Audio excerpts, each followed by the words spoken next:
Bismillahirrahmanirrahim. Pertemuan kali ini kita akan membahas tentang hukum pernikahan ala Siti Nurbaya. Maksudnya bagaimana? Pernikahan yang memang semuanya diatur oleh orang tua. Semuanya tergantung oleh orang tua. Di sing wedok pokok kudu manut, kudu melok apa jare wong tua. Ya. Nanti akan mengembang beberapa kasus. Begini Mbak ya, jadi nikah itu memang merupakan suatu kesunahan ya. Sehingga ketika ada orang yang enggak mau nikah, maka kata Rasul falaisa minni. An nikahu sunnati faman raghiba an sunnati falaisa minni. Nikah itu sunnah saya. Tapi ketika ada orang yang benci dengan sunnah saya, maka orang itu bukan golongan saya. Clear ya ini? Nah, hukum nikah itu pada dasarnya memang sunnah. Tetapi hukum nikah itu nanti bisa saja bisa wajib, bisa makruh, bisa haram, bisa mubah. Tergantung kondisi dari pelakunya. Misal satu, dalam kitab Nihayatuz Zen dijelaskan ketika ada orang yang sudah kebelet pengen nikah, artinya dia kebelet pengen jima, dan dia juga punya biaya, maka wajib baginya. Maksudnya itu dia sudah khawatir nanti kalau dibiarkan akan mengalami atau melakukan kemaksiatan, berzina. Ya.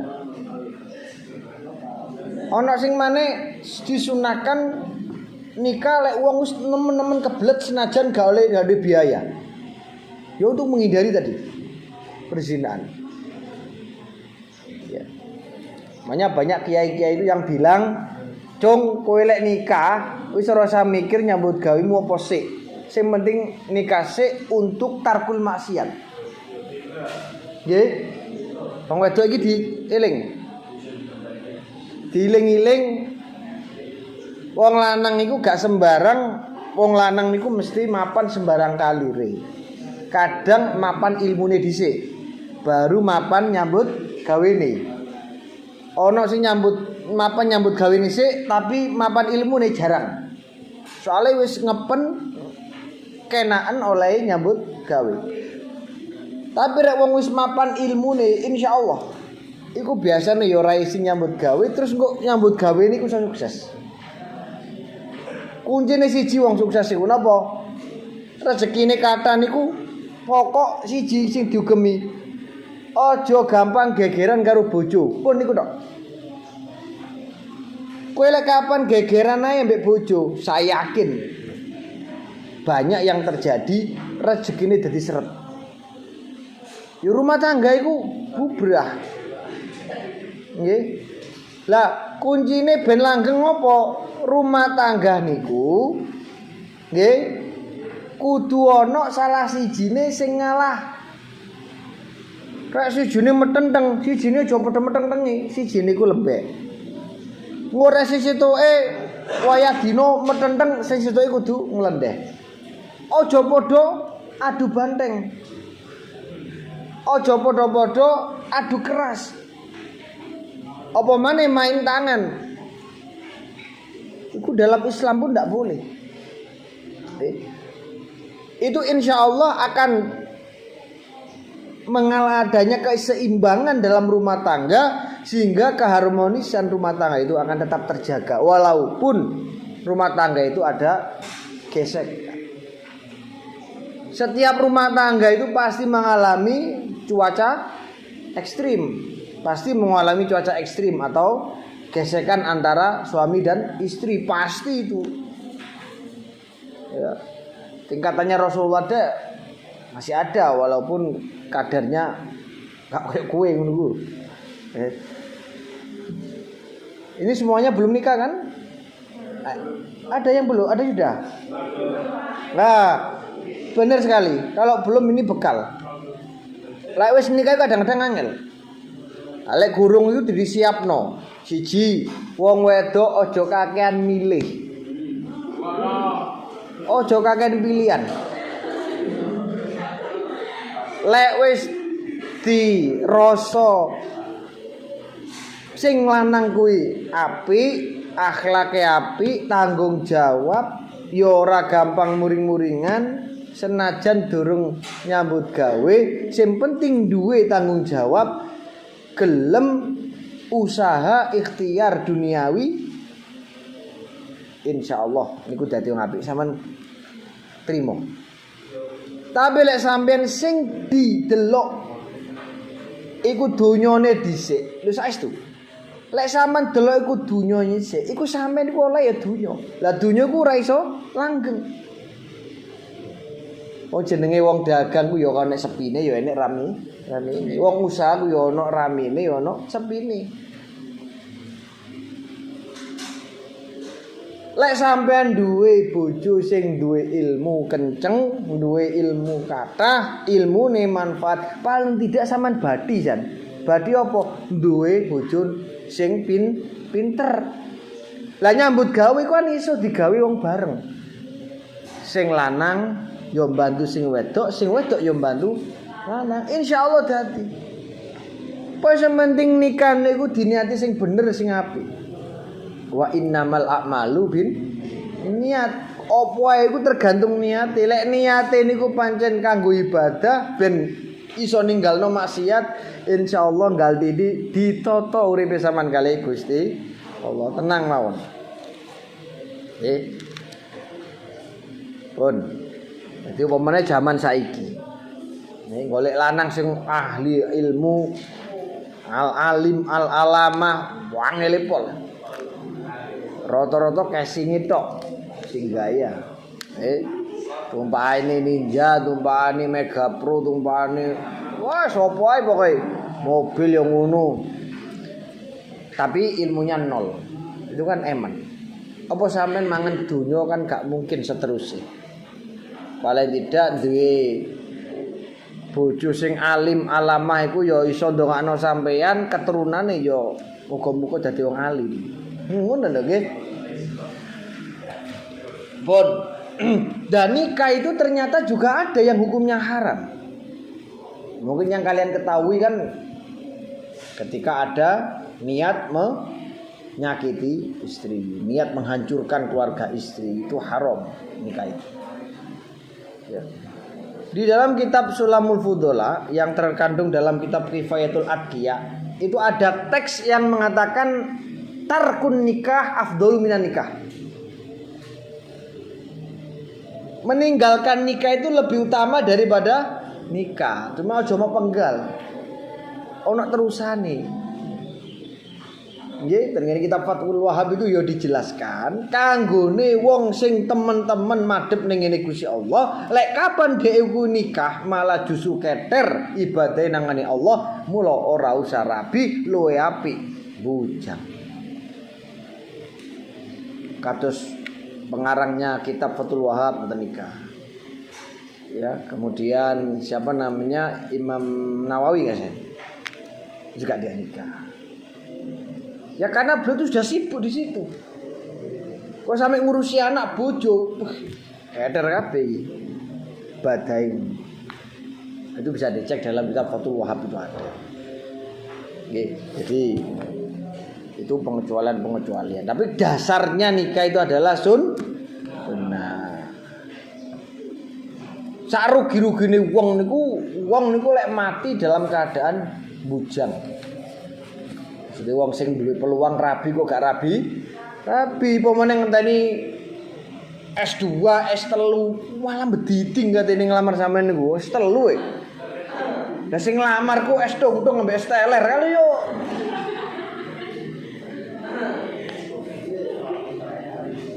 Ketar-ketir gitu. Ini langsung saja. Jadi pernikahan itu memang dasarnya adalah sunnah. Cuma nanti dalam pernikahan itu ada beberapa hal yang harus kita bahas. Hukum dan solusinya bagaimana? Misalkan tadi, bagaimana hukum menolak perjodohan yang dilakukan oleh orang tua? Ini bener ngerti zaman pemenang sing wedok, terutama sing wedok, sing lanang kan gak mungkin ngefek. Wong dia gak butuh wali. Banggu restui bagak daerah bidewi kan tetap sah. Tapi kalau perempuan ketika wali tidak mau, nah kalau ada perempuan nih walinya itu tidak mau menikahkan, nggak mau mewaleni, itu nggak boleh terus sama nyeluk wali gak oleh. Namanya wali adol itu. Wali adol itu langsung loncat ke wali hakim. Kalau misalkan walinya sampean dhewe gak gelem nikah, gak oleh terus nyeluk wali kongen malah nikah oleh. Langsung melayuni ke hakim, namanya wali adol. Terus waline wong wedok sing hasil dari perzinaan atau di luar nikah, itu juga sama langsung ke wali hakim. As-sultan waliyuman la waliyalah. Waline wong sing gak duwe wali, karena nasabnya ke ibu. Itu pun masih diperinci kalau hasil zina itu. Ada orang yang hamil di luar nikah, dia hamil dinikahi sah oleh yang menghamili atau tidak. Setelah dinikah sah, dijima. Lah setelah dijima ini dari nikah yang sah sampai dia melahirkan anak ada 6 bulan enggak? Kalau ada 6 bulan berarti dia bisa nasab ke ayahnya yang menjima dari nikah yang sah tadi. Tapi kalau tidak ada 6 bulan setelah jima dari nikah yang sah sampai melahirkan, maka dia nasabnya ke ibu. Itu rinciannya. Saya bacakan ya, nanti sama dengarkan. Bagaimana hukum seorang wanita yang dinikahkan secara paksa oleh orang tuanya. Tentunya dinikahkan secara paksa kepada orang laki-laki yang tidak disukainya atau dicintainya. Dalam kitab Al-Adabus Syar'iyah itu dijelaskan, faslun laisa lil walidaini ilzamul walad binikahi man la yuridu. Fasal menjelaskan tidak ada kewenangan bagi kedua orang tua untuk menikahkan anaknya kepada laki-laki yang tidak dicintainya. Binikahi man la yuridu. Qala Asy-Syaikh Taqiyuddin rahimallahu taala annahu laisa li ahadil abawaini ayyalzama al-walad binikahi man la yuridu. Sama teksnya. Ditambahi wa innahu idzam tan ala yakunu akon. Andai kata si perempuan ini menolak tawaran atau menolak perjodohan dari orang tuanya, maka penolakan ini tidak bisa dikatakan anak yang durhaka kepada orang tua. Atau penolakan ini tidak bisa dikatakan kedurhakaan kepada orang tua. Sebab tadi kan saya sampaikan, nikah itu sing nglakoni sapa? Sing nglakoni ku anak, dudu wong tuwa.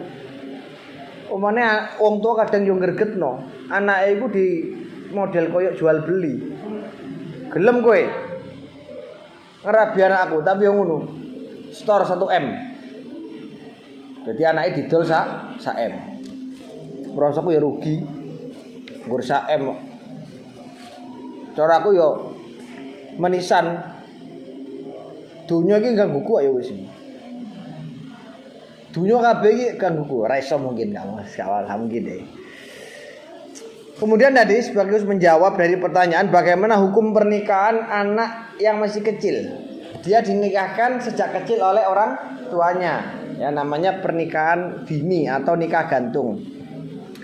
Dalam kitab Mughni Muhtaj juz 3 halaman 211 cetakan Darul Fikri Beirut, wa yajuzu lil ab ayyuzawija as-shaghir man la tukafiu bi baqil khisal al-mu'tabarah fil kafaah karena sabin wa khirfah. Diperbolehkan bagi seorang ayah untuk menikahkan anaknya yang masih kecil, ayyuzawija as-shaghir, kepada orang yang tidak sekufu. Ya. Li anna rajula la yu'ayyiru biftirasi man la tukafihu. Naam yasbutu al khiyar idza balago kama iktadahu kalamur raudhah wasyarhi. Ya, iktadahu kalamus syarhi war raudhah. Tapi nanti kalau dia sudah balik, lagi. Kalau dia sudah dewasa boleh melakukan khiyar. Khiyar itu apa? Memilih meneruskan atau membatalkan nikah yang sudah diresmikan oleh orang tuanya. Ya. Jadi menurut ulama Asy-Syarbini dalam kitab Mughnil Muhtaj, hukumnya sah menikahkan anak yang masih kecil. Namun setelah dewasa nanti si anak ini diberikan hak. Hak apa? Untuk memilih antara meneruskan dan membatalkan pernikahan. Ya. Makanya faqad sarraha bihi awal khiyar haitsu qala walau zawwaja asghir man la tukafihu wa sahhahanahu falahu al-ikhwal walahu al-khiyar idza balagha. Tetapi pendapat yang kedua, pernikahan dini itu la yasihu dzalika. Ya. Kenapa dikatakan tidak sah? Li'annahu qad la yakunu fihi ghabtatun.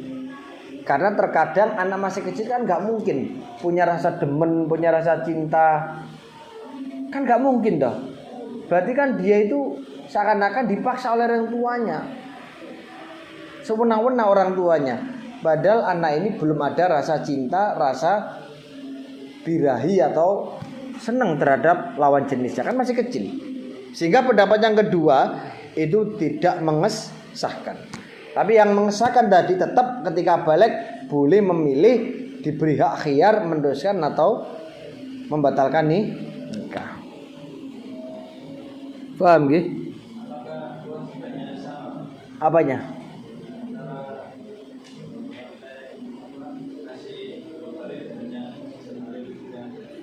Loh itu kan nanti walinya yang yang memenuhi itu walinya. Misalkan pada cilik ya, dia itu dikasih nafkah jenenge jenenge wong dewasa mbek cilik kan juga padha Mas kebutuhane. Cara dikai sandangan ya sandangan, dikai nafkah ya nafkah, dikai duit. Tapi nanti yang wajib memberikan nafkah itu siapa? Walinya. Karena apa? Karena yang laki-laki ini kan ya belum nyambut gawe, belum bekerja.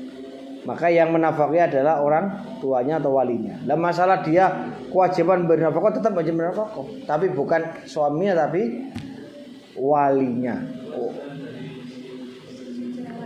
Ya itu tergantung. Kalau masih kecil belum memungkinkan nggak bisa. Nggak bisa. Oh cilik terus piye masuk kawan kora-kora, koran itu kan nggak mungkin ya. Ya belum lah, belum. Tapi ya ini hanya sah tidaknya nikah. Masalah itu belum. Karena masih kecil. Makanya ada yang mengatakan tidak sah itu tadi. Kemudian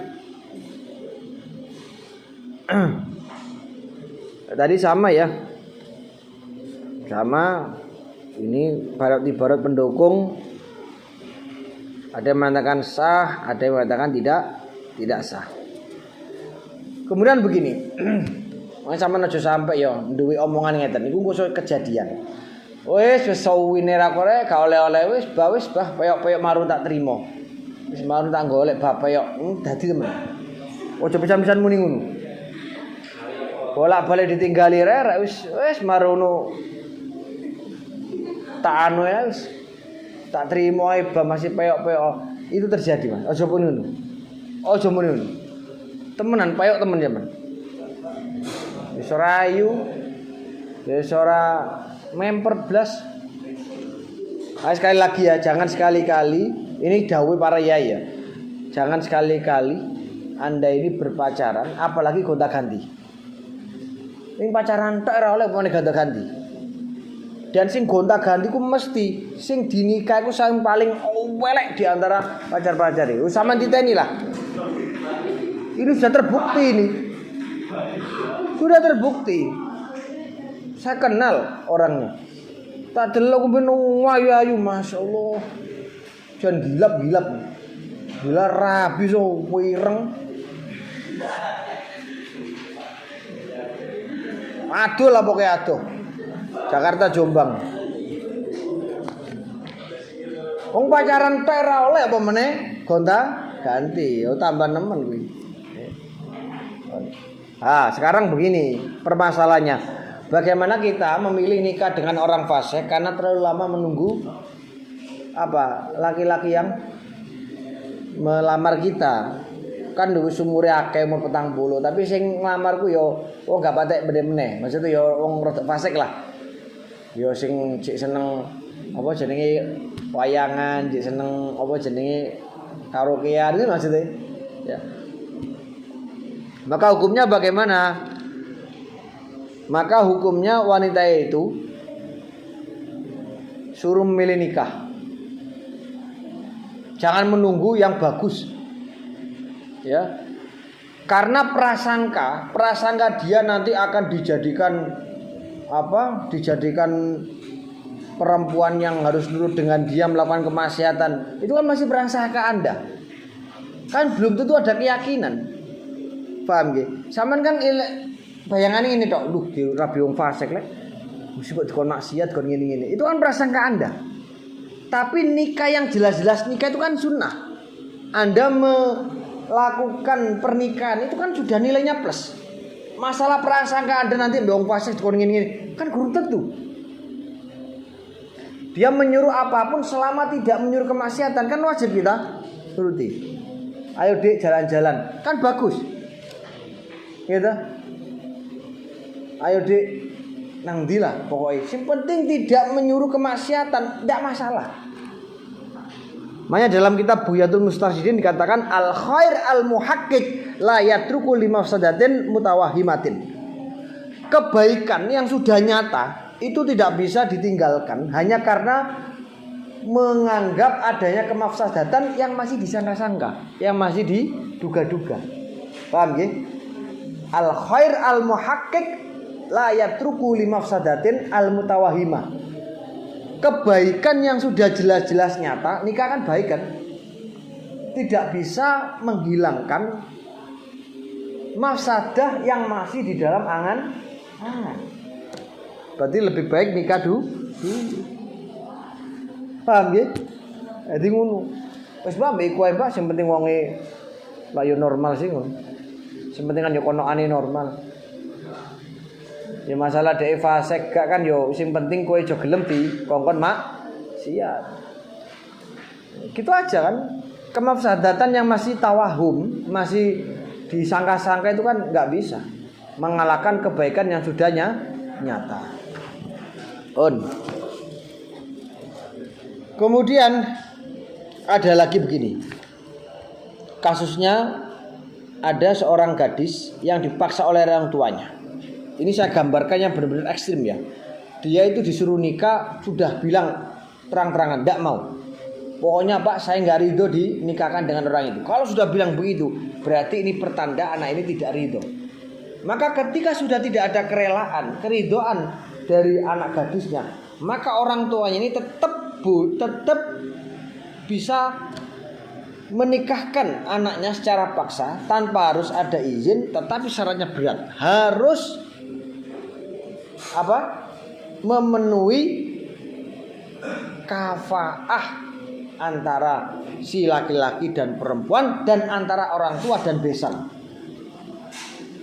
Dalam Fathul Mu'in itu sampai yang orang tuanya dipermasalahkan. Misalkan satunya itu dodol pentol, sing sijine tukang dakwah. Itu gak sekufu ketika anaknya menikah.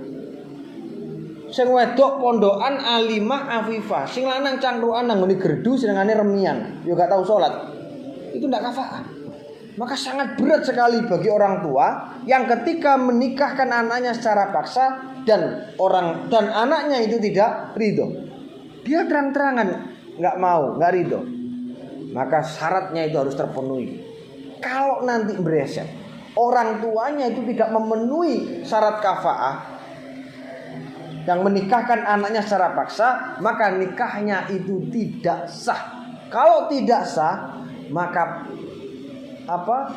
pergaulan yang dilakukan oleh suami istri yang tidak sah, maka ini dianggap perzinaan. Dan orang tua ini akan menanggung sampai berapa keturunan dia. Karena apa? Karena kafah ini adalah syarat sah dari pernikahan ijbar, pernikahan yang secara paksa. Paham nggih? Mari saya bacakan wal hasil al kafaah tu'tabaru syartun lisyihah. Jadi kafaah itu adalah merupakan syarat sahnya inda adamir ridho, ketika tidak adanya ridho. Sudah saya bacakan ya dalam kitab I'anatul Thalibin, itu nggak perlu saya bacakan dari awal, suwen langsung kesimpulan wal hasil al kafaah tu'tabaru syartun lisyihah inda adamir ridho wa illa falaisat syartun laha. Kalau misalkan istri sing perempuan iku ridho, paham nggih ridho? Dirabi ambek Paimin, dirabi ambek Karlan, dirabi ambek Paijo, senajan gak sekufu tapi kan dia cinta, seneng, itu tidak masalah, gak perlu ada syarat kafaah. Paham ya? Gak perlu, sampean seneng ambek wong sing dibawahi, sampean S2. Ayo, dadak bojone sampean niku lulusan SMP, lulusan SMA, tapi udah seneng nih, tidak perlu ada syarat kafaah. Wong padha seneng senajan iku dipilih wong tuane yang padha seneng sing jadi masalah itu dijodohkan orang tua, posisinya yang perempuan itu tidak sah. Ya. Hanya begini saya baca ini, tolong diperhatikan. Hukumnya tidak sah jika berstatus nikah paksa karena tidak terpenuhi syarat kafaah. Karena di situ ada keuntungan sepihak. Dalam kitab Subulus Salam itu syarahnya kitab Bulughul Maram.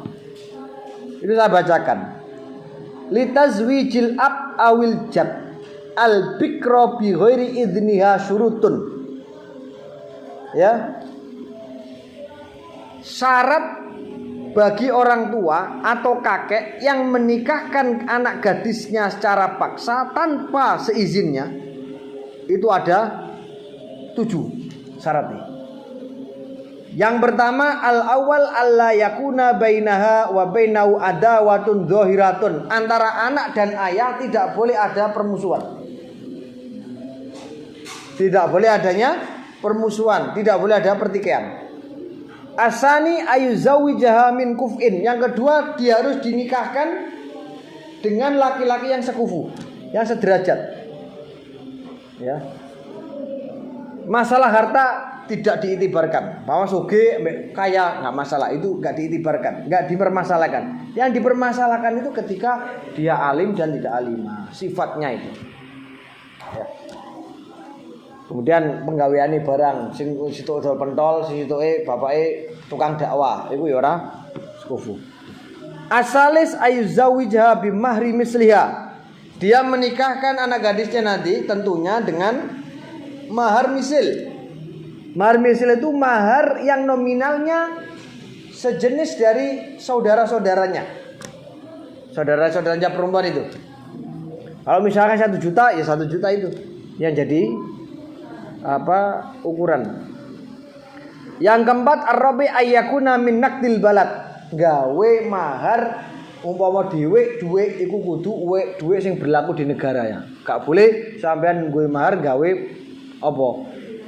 Dolar, gak oleh. Al-khamis alla yakuna az-zauj mu'siran bil mahri.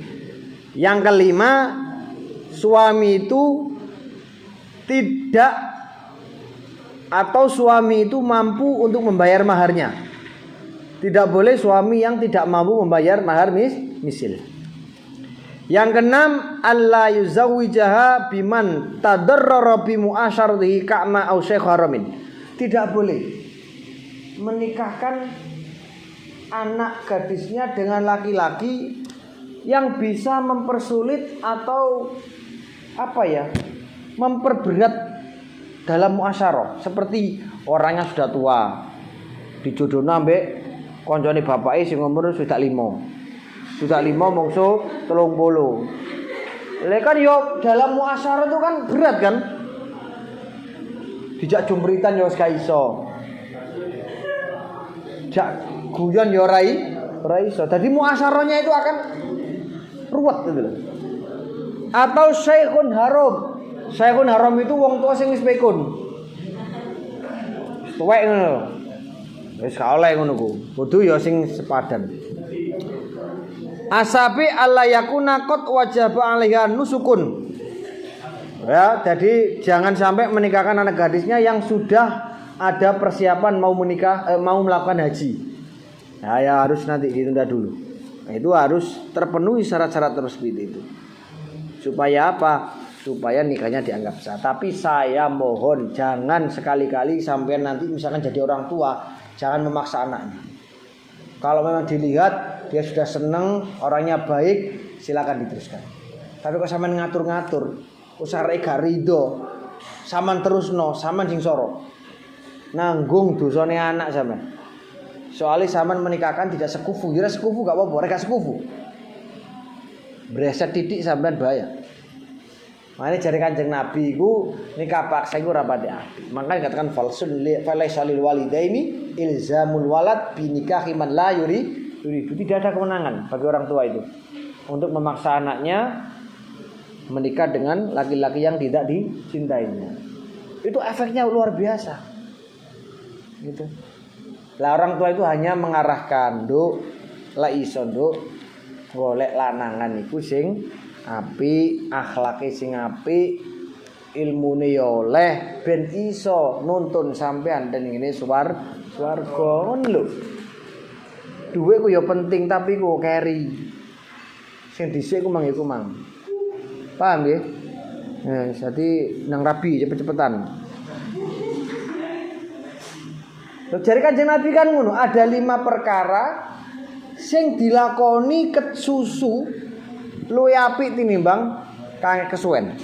Saya ulangi, ada 5 perkara yang dilakukan dengan cara terburu-buru itu hukumnya sunnah. Jadi disunahkan melakukan 5 perkara dengan keadaan terburu-buru. Siji rek enek tamu, iku nang cepet-cepet disuguhi. Oh cuma cak ngomong ora mau suguh garing. Terus siapa Ustaz wong tamu kula niku pacet mawon tangga sebelah, iku duduk tamu iku. Iku jenenge apa? Tamu bendina lho jenenge apa? Ngerumpi ambek nongkrong. Maksudnya tamu sing jarang saat teko sampean iku ndang cepet-cepet disuguhi. Syukur-syukur dijak mangan. Sampeyan tak critani ben iso ngambil ibrohnya. Biyen ku enek wong bengi-bengi ketekan tamu. Ora kenal, coba ora kenal. Sampeyan mesti sampeyan usir.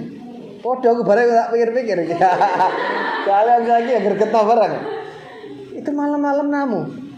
Lah sing ditamoni iku ya wong fakir, gak ada apa-apa. Duwene mbur petik siji nang kebon. Ngono ae oleh goleki oleh nyekel kangelan. Wis. Marune kecekel, digoreng, dimasak, dipangan bareng. Seneng kan tamune? Wis keadaan lesu udan-udan bengi bisa mangan bareng nang ngene wong sing gak kenal. Mari mangan wareg ngompor dilu ngantuk deh, turu. Nah, sing di omah iku goreng iso turu soalnya apa? Meneh goreng enek jatah gawe mangan. Pak, yo apa iki? Jatah awake dhewe gawe mangan entek iki dipangan karo tamu. Wis gak apa-apa tenang ae. Turu wis ngangger nglerek-ngorok deh. Sing duwe omah goreng iso turu. Sopo-sopo iku sik ngrepotno wong duwe omah. Pak, enggak ada jamban. Bet ngising iku. Wah, wis. Mangan ngising bareng.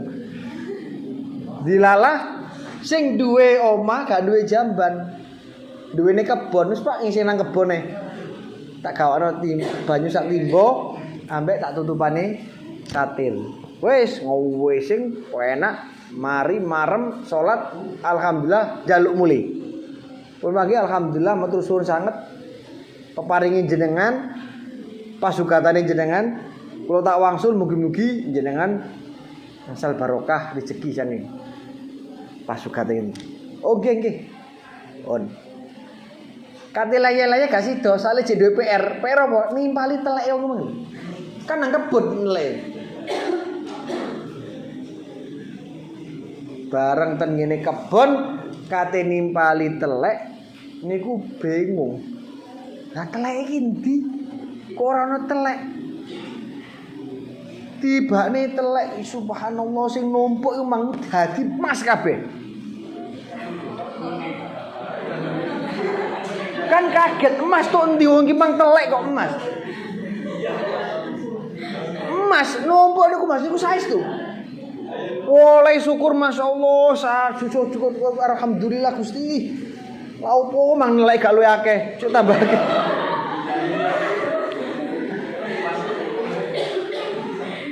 Gak ono sing gak apa jenenge gak ono sing gak napa dadi iku lek gak Gusti Allah iku gak ono.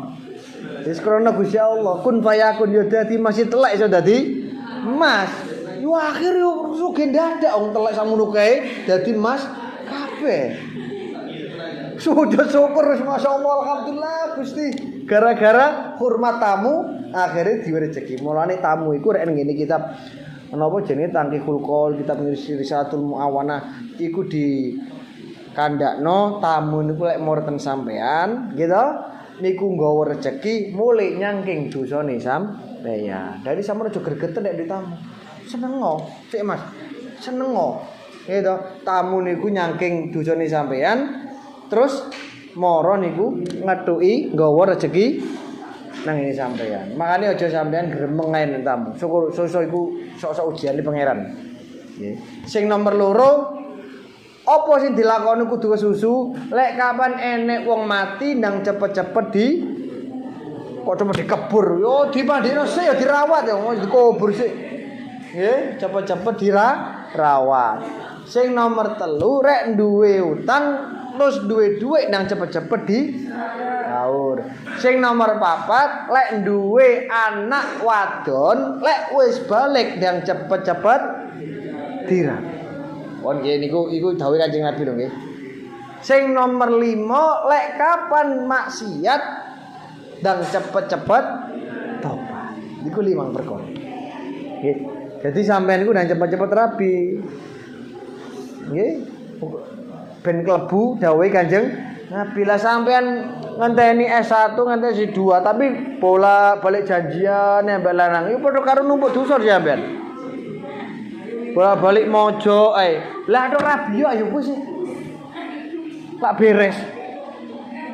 Timbang mojo kadang yo dicekeli tangane, dicekeli ngono yo gelem ae. Wong tangane yo kadang gudiken barang yo gelem. Nggih. Pun nggih.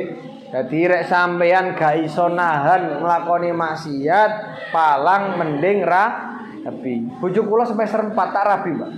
Di sekolah kene mbiyen. Kula gak kesuwen semester 4 tak rabi. Yo untung. Gitu, bayarane yo iso bantu, skripsine yo iso tak bantu. Yo saiki iso ngajar yo nang sekolahan sembarang kali iso. Amen rasakan pertimbangan. Serabi niat ibadah karena Allah. Wah ditata dhewe kali Gusti Allah. Uripe sampeyan niku lho kabeh sing nata Gusti Allah. Pun apa, Mas? Lali.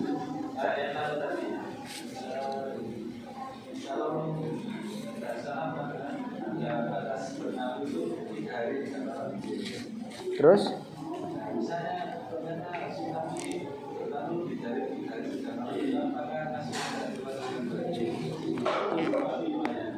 ya itu tergantung yang punya rumah, Mas. Itu dikembalikan. Sebenarnya begini loh. Ini kan dasar hukum, rek tamu itu sudah sampai luwe 3 dino. Tapi ketika ada hal yang mendesak, hal yang memang benar untuk bisa melebihi dari itu, dan orang yang punya ditamoni itu yo nglegowo, itu ya tidak masalah. Lah apakah dia wajib nyakoni? Sebenarnya bukan wajib. Keutamaan kita itu adalah nyuguhi semampu kita. Masalah itu kan aturan dasar, Mas. Tapi kalau sudah kondisi itu memungkinkan harus lebih dari itu ya tidak masalah. Yang penting yang ditamoni lego itu aja. Kalau dipengani gak legowo ya sudah sampai. Sampean padha karo zalim nang kono. Wong sing ditamoni ku ora legowo kok sama cek nang kono terus. Yo. Lah itu mani, Mas. Iku ngono ora namu iku. Golek mangan ya. Ya tadi loh, yang penting gini loh, misalkan dia kena bencana alam, misalkan ya kena bencana alam, kemudian dia menampung temannya atau nampung saudaranya yang terkena bencana itu sampai 2 bulan. Ya tidak masalah kalau memang yang menerima atau sohibul bed itu legowo. Gitu ya. Kemudian sekarang yang saya tanya, bagaimana hukum pernikahan antara jin dan manusia? Ya, pernikahan jin dan manusia. Bagaimana hukumnya dalam kitab Majmu' Fatwa? Itu saya bacakan ya. Wasar'uhum lil insi qad yakunu an syahwatin wa hawa wa iskin kama yattafiqu lil ins ma'al jins. Kama yattafiqu lil ins ma'al ins wa qad yatanakahu al ins wal jins wa yuladu bainahuma waladun wa hadza katsirun ma'ruf. Ternyata ini dulu sudah banyak dialami oleh manusia. Jadi rasa senang itu tidak hanya antara manusia dengan manusia, tapi waqad yatanakahu, terkadang itu antara jin dan manusia juga memiliki rasa cinta sampai dia nikah dan menghasilkan anak. Wa hadza katsirun ma'rufun. Dan itu banyak dulu ya dilakukan oleh orang-orang. Wa qad dzakara al ulama dzalika wa takallamu alaihi wa karraha aktsarul ulama munakahatal jin. Karena melihat kondisi itu, maka ulama berpendapat bahwa hukumnya makruh menikahi bangsa jin. Lalu sebagaimana nikahnya, lah jin kan ya bisa menyerupai manusia kan? Yang penting bisa dilihat kan yo. Sah. Kecuali akad nikah situe gak ketok soal jin ya gak boleh. Kan harus ishad kan, menyaksikan orangnya yang kayak itu. Paham nggih? Atau diwakilkan. Kan ya iso. Tutuk wong lanang apa manusia iso.